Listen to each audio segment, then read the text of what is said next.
यह एक electrical motor है। यह अभी तक खोजी गई सबसे महत्वपूर्ण डिवाइसों में से एक है। इन मोटर का प्रयोग लगभग हर जगह होता है, जैसे पीने के पानी को पंप करने के लिए, लिफ्ट और ट्रेन जैसी चीजों को बिजली देने के लिए, यहाँ तक कि परमाणु ऊर्जा संयंत्रों को ठंडा करने के लिए भी। इसलिए इस वीडियो में हम एक इंडक्शन मोटर को अंदर से देखेंगे और विस्तार से जानेंगे कि यह कैसे काम करता है। इंडक्शन मोटर कुछ ऐसी दिखती है। इलेक्ट्रिकल एनर्जी को मैकेनिकल एनर्जी में बदलती है, जिनका प्रयोग पंप, पंखे, कंप्रेसर, गियर और पुली आदि को चलाने में होता है। लगभग सभी पुर्जे मेन हाउसिंग के अंदर होते हैं। सामने की ओर हमें एक शाफ्ट दिखाई देता है। यह पुर्जा घूमता है और हम पंप, गियर और पुली को इससे जोड़कर अपना काम पूरा कर सकते हैं।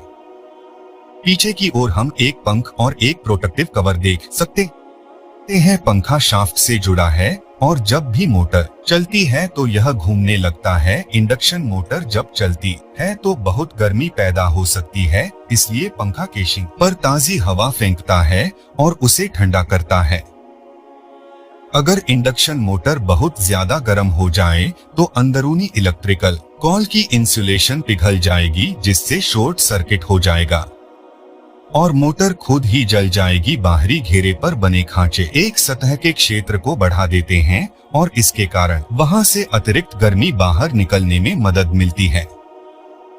शाफ्ट को कुछ बेरिंग से सपोर्ट मिलता है जो आगे और पीछे की सील के अंदर लगी होती है। बेरिंग की मदद से शाफ्ट बिना कठिनाई के घूम सकता है पर अपनी जगह बने रह सकता है। हाउसिंग के अंदर हमें एक स्टेटर मिलेगा। स्टेटर स्थित रहता है और घूमता नहीं है। इसमें कई सारे कॉपर वायर लगे होते हैं जो आंतरिक परिधि में बने स्लॉट्स के बीच कॉल की तरह लिपटे रहते हैं। कॉपर वायर पर विशेष प्रकार के एनिमल की परत चढ़ी होती है जो वायरों को इलेक्ट्रिकल रूप से एक दूसरे से अलग रखती है। इसका मतलब यह हुआ कि इलेक्ट्रिसिटी को पूरे कॉल से होकर प्रवाहित होना पड़ता है, नहीं तो इलेक्ट्रिसिटी सबसे छोटे पद से होकर जाएगी। ऐसा होना क्यों जरूरी है, इसके बारे में हम आपको वीडियो में आगे बताएंगे। यह एक 3 फेज वाली इंडक्शन मोटर है, तो हमारे पास स्टेटर के अंदर कॉल के 3 अलग अलग स्विच हैं। हर स्विच का अंतिम सिरा इलेक्ट्रिकल टर्मिनल बॉक्स के अंदर लगे टर्मिनलों से जोड़ा जाएगा। इस वीडियो में आगे हम देखेंगे कि इन्हें कैसे जोड़ा जाता है। विद्युत आपूर्ति से जोड़े जाने पर स्टेटर एक घूमता हुआ विद्युत चुंबकीय क्षेत्र बनाता है। शाफ्ट से राउटर जोड़ा गया है। यहाँ पर स्किरल केज टाइप का राउटर है। इसे स्किरल केज इसलिए कहा जाता है क्योंकि यहाँ 2 सिरों वाली रिंग्स होती हैं जिन्हें छड़ों से जोड़ा जाता है और यह साथ में घूमते हैं। यह डिजाइन पालतू हैमस्टर या गिलहरी के लिए उपयोग किए जाने वाले एक छोटे कैज या अभ्यास व्हील के जैसा दिखता है। स्किरल केज में कई लेमिनेटेड स्टील शीट लगी होती हैं। यह शीट्स क्षणों पर चुंबकीय क्षेत्र केंद्रित करने में मदद करती हैं। धातु के ठोस टुकड़ों की बजाय शीट्स का प्रयोग किया जाता है क्योंकि इससे रोटर में उठते एडी करंट की मात्रा कम करके कुशलता बढ़ाई जा सकती है। जब रोटर को स्टेटर के अंदर रखा जाता है और स्टेटर को विद्युत आपूर्ति से जोड़ा जाता है तो रोटर घूमने लगता है। ऐसा कैसे संभव हो पाता है? जब इलेक्ट्रिसिटी एक वायर से होकर गुजरती है तो वायर के चारों ओर एक विद्युत चुंबकीय क्षेत्र बनता है। हम इसे वायर के चारों ओर कुछ कॉम्पास रखकर देख सकते हैं। कॉम्पास चुंबकीय क्षेत्र की दिशा के अनुरूप घूमने लगते हैं। अगर विद्युत धारा यानी करंट की दिशा पलट दी जाए तो चुंबक के क्षेत्र भी उलट जाता है और इसलिए कॉम्पास भी दिशा बदल देता है। वायर का चुंबक के क्षेत्र कॉम्पास के डायल को अपनी ओर खींचता है और धक्का भी देता है।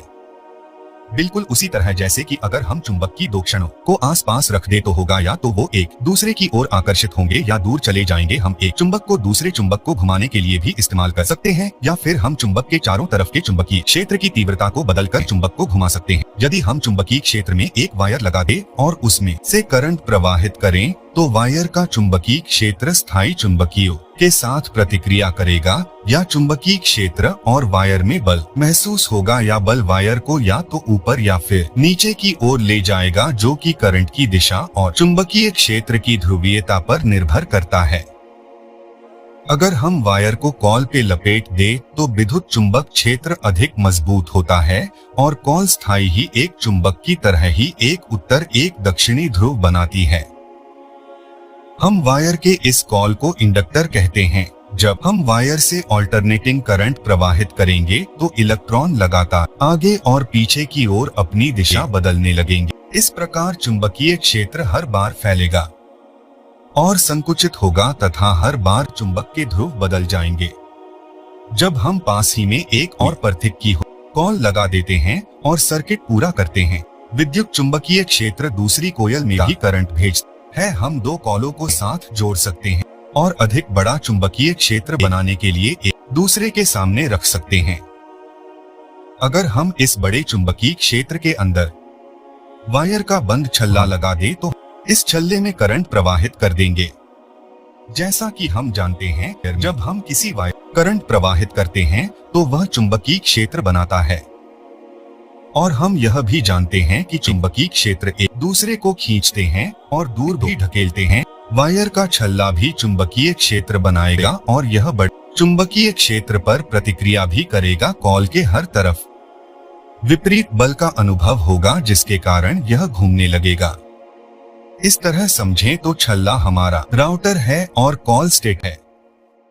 हालांकि राउटर केवल तभी तक घूमेगा जब तक कि वह स्टेटर कॉल के अनुरूप स्थिति में नहीं आ जाता। उसके बाद वह अटक जाएगा क्योंकि कोयल में प्रवाहित करंट की दिशा बदल जाएगी। इस स्थिति से बचने के लिए हमें स्टेटर में कॉलों का एक और सूट लगाना होगा और हमें इसे दूसरे फेज से जोड़ना होगा।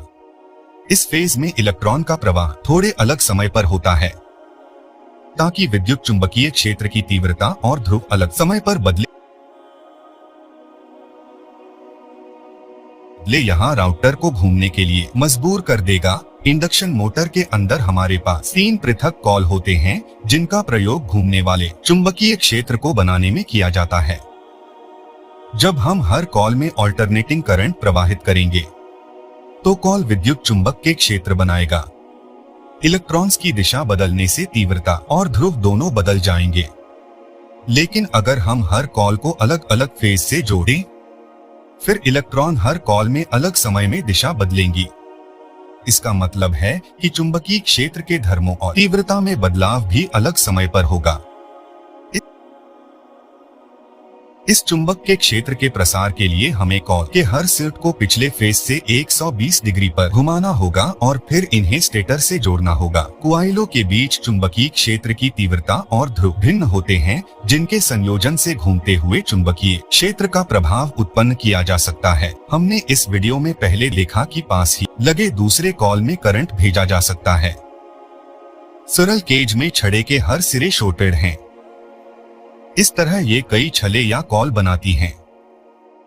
हर क्षण एक करंट बनाती है और चुंबकीय क्षेत्र बनाती है। रोटर छड़ों का चुंबकीय क्षेत्र स्टेटर के चुंबकीय क्षेत्र पर प्रतिक्रिया करता है। रोटर छड़ों का चुंबकीय क्षेत्र स्टेटर चुंबकीय क्षेत्र की ओर आकर्षित होता है। क्योंकि चुंबकीय क्षेत्र घूम रहा है, इसलिए रोटर भी चुंबकीय क्षेत्र की सीध में आने की कोशिश करते हुए उसी दिशा में घूमता है, लेकिन वह पूरी तरह सिद्ध में कभी नहीं आ पाता। रोटर की छड़ें अक्सर तिरछी होती हैं। इससे सभी छड़ों में चुंबकीय क्षेत्र के वितरण में सहायता मिलती है तथा यह मोटर को सीध में आने और जाम होने से रोकता है। स्टेटर के अंदर सभी कॉलों और छल्ले होते हैं। जब इलेक्ट्रिसिटी वायर से होकर प्रवाहित होती है तो इन कॉलों और छल्ले के कारण घूमता हुआ विद्युत चुंबकीय क्षेत्र बनता है। कॉलों को ऊर्जा देने के लिए हमें सबसे ऊपर या फिर कभी कभी एक साइड में एक इलेक्ट्रिकल टर्मिनल बॉक्स मिलता है। इस बॉक्स के अंदर 6 इलेक्ट्रिकल टर्मिनल होते हैं। हर टर्मिनल पर एक अक्षर और एक संख्या होती है। हमारे सामने U1, V1 और W1 है। फिर W2, U2 और V2 है। हमारा फेस 1 कॉल दोनों U टर्मिनलों से जुड़ा हुआ है। फिर फेस 2 कॉल दोनों V टर्मिनलों से जुड़ा हुआ है और अंत में फेस 3 कॉल W टर्मिनलों से जुड़ा हुआ है। ध्यान दें कि इलेक्ट्रिकल टर्मिनल के 2 सिरे अलग कॉन्फ़िगरेशन में व्यवस्थित हैं। थोड़ी देर में हम देखेंगे कि ऐसा क्यों है।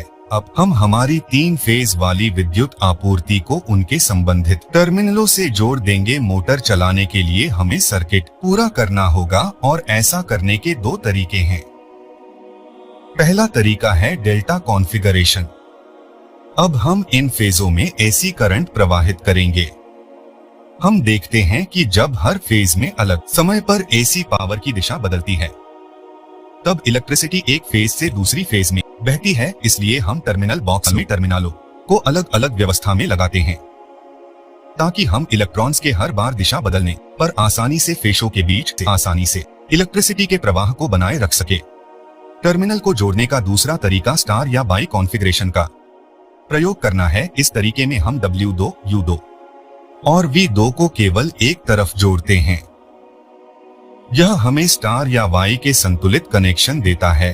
अब जब फेसों से होकर इलेक्ट्रिसिटी का प्रवाह होता है, हम देखते हैं इलेक्ट्रॉन फेसों के टर्मिनलों के बीच साझा किए जाते हैं। डिजाइन में अंतर होने के कारण स्टार और डेल्टा कॉन्फ़िगरेशन में प्रवाहित करंट की मात्रा अलग अलग होती है, और हम इस वीडियो के अंत में इससे जुड़ी गणना करने के बारे में जानेंगे। आइए स्टार और डेल्टा कॉन्फ़िगरेशन के बीच अंतर को समझते हैं। आइए मान लेते हैं कि हमारी एक मोटर डेल्टा से जोड़ी गई है, जिसमें 400 वोल्टेज की आपूर्ति है। इसका मतलब है कि जब हम दो फसों के बीच वोल्टेज मापने के लिए मल्टीमीटर का प्रयोग करते हैं, तो हमें 400 वोल्ट की रीडिंग मिलेगी। इसे हम लाइन टू लाइन वोल्टेज कहते हैं। अब अगर हम कोयल के दो सिरों के बीच माप करते हैं, तो हमें फिर से 400 volt line to line voltage मिलती है। आइए मान लेते हैं कि हर कॉल में एक प्रतिरोध या अवरोध है, क्योंकि यह 20 ओम का अल्टरनेटिंग करंट है। इसका मतलब है कि हमें अब कोयल में 20 एम्पियर की रीडिंग मिलेगी। हम इसकी गणना 400 वोल्ट को 20 ओम से भाग देकर कर सकते हैं, जिसका परिणाम 20 एम्प होगा, लेकिन लाइन में करंट अलग होगा। यह 34.6 एम्पियर होगा। यह गणना हमें 20 एम्पियर का 3 के वर्गमूल से गुणा करने पर मिलती है, जिसका परिणाम होगा 34.6 एम्प। ऐसा इसलिए क्योंकि हर फेज में दो कॉइल जुड़े हैं। अब अगर हम स्टार या वाई कॉन्फ़िगरेशन देखें, तो हमारे पास फिर से 400 वोल्ट की लाइन टू लाइन वोल्टेज है। अगर हम दो फेजों को माप करें, तो हमें यही माप दिखेगी, लेकिन स्टार कॉन्फ़िगरेशन में हमारे सभी कॉल एक साथ जुड़े होते हैं और स्टार पॉइंट या न्यूट्रल पॉइंट पर मिलते हैं। यह वह बिंदु है जहां हम जरूरत पड़ने पर न्यूट्रल वायर रन कर सकते हैं। इसलिए इस बार जब हम कोयल के सिरों पर वोल्टेज की माप करते हैं, तो हमें 230 वोल्ट से कम मान मिलता है। ऐसा इसलिए क्योंकि डेल्टा कॉन्फ़िगरेशन की तरह यहाँ फेस दोनों कोयलों से सीधे जुड़ा हुआ नहीं है। कॉल का एक सिरा फेस से जुड़ा है, जबकि दूसरा सिरा साझे बिंदु यानी शेयर्ड पॉइंट से जुड़ा है। इसलिए वोल्टेज भी साझा की जा रही है। वोल्टेज कम है क्योंकि एक फेज हमेशा विपरीत चल रहा है। हम इसकी गणना 400 वोल्ट को 3 के बल मूल से विभाजित कर सकते हैं, जिसका परिणाम 230 वोल्ट होगा। क्योंकि वोल्टेज कम है, तो करंट भी कम होगा। अगर इस कॉल में 20 ओम का अवरोध हो, 230 वोल्ट को 20 एम्पियर से विभाजित करें, तो परिणाम 11.5 एम्पियर होगा। इसलिए लाइन करंट भी 11.5 एम्पियर होगा। इसलिए हम डेल्टा कॉन्फ़िगरेशन में देख सकते हैं कि कॉल में दो फेजेस के बीच पूरे 400 वोल्ट हैं, लेकिन स्टार कॉन्फ़िगरेशन में फेस और न्यूट्रल पॉइंट के बीच केवल 230 वोल्ट ही होते हैं। इसलिए स्टार कॉन्फ़िगरेशन में डेल्टा कॉन्फ़िगरेशन की तुलना में कम वोल्टेज और कम करंट का प्रयोग होता है।